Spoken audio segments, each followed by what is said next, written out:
they're not going to produce this year either. And I had some lettuce over here, but I pulled all the lettuce already. And I only had 2 rotations of lettuce. And because I don't eat chicken, pork, or beef, it's all gone. So you're a vegetarian? Pescatarian. Pescatarian. I still eat fish. Okay. So. How long have you been a pescatarian? 24 years, I guess, since I was 18. So, yeah. What do you think are the benefits of just not eating meat or eating less meat? Oh man, that's a long story. Let's see if I can give you the short and skinny of it. The benefits of not eating meat. Well, I think all of our meat products, the majority of them, are loaded with chemicals.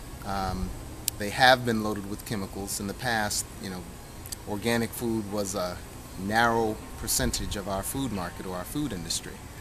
I think that that's unfortunate. So you have the kind of unintended consequences of those chemicals in children growing up, and people, you know, grown-ups as well. You know, whether it's cancer rates because of what they're feeding cows and they're putting fillers in cow food. So all that stuff gets transferred, and a lot of people don't think about how that works going down the food chain as consumers.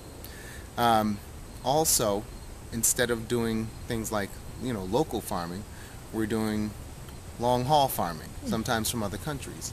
And so there's an impact on when you think about sustainability and keeping it local, you also keep your foods local, you keep your transportation local.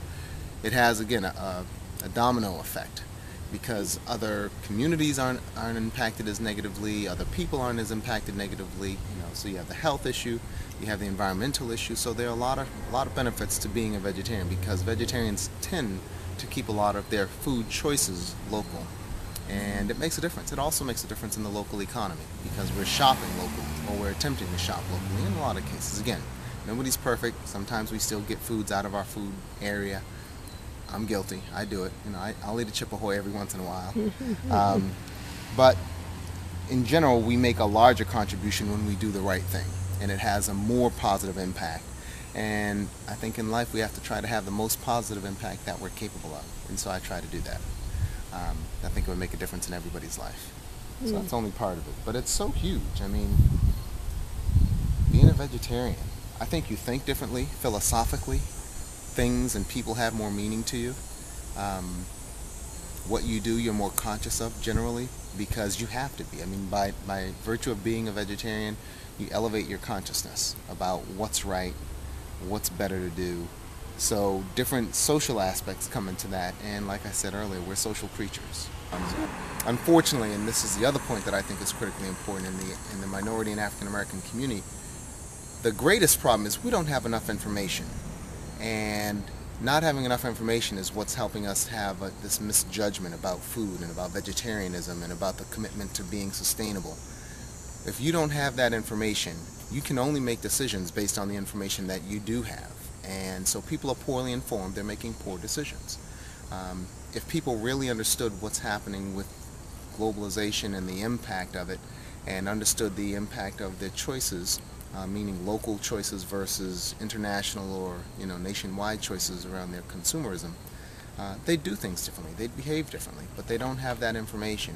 And there are so many other factors involved in life, in society, that they're not really thinking about what's the impact going to be with me. When they're thinking about poverty, they're not thinking about how to eat the right foods, because they figure, hey, cheap food, as long as I can put food in my stomach, that's what matters. But there are subsidized programs, and not that it's a perfect system, that lend themselves to providing food for people. And so, you know, even on WIC and things like that, buy healthy food. You know, a lot of farmers markets are now taking and accepting food stamps, and it's a beautiful thing. I know the Food Project does that, but they accept food stamps in lieu of cash to buy foods. There are great ways to stay healthy, and we need to educate more people in the urban community about that, so that they have the information they need to make better, healthy life decisions. Because when you have a healthy body, and when you eat healthy foods, you have a healthy body. When you have a healthy body, you're more likely to make healthy lifestyle choices, which includes how I spend my time as a child or as a student. And growing up in this city under these conditions, that can be very challenging. So.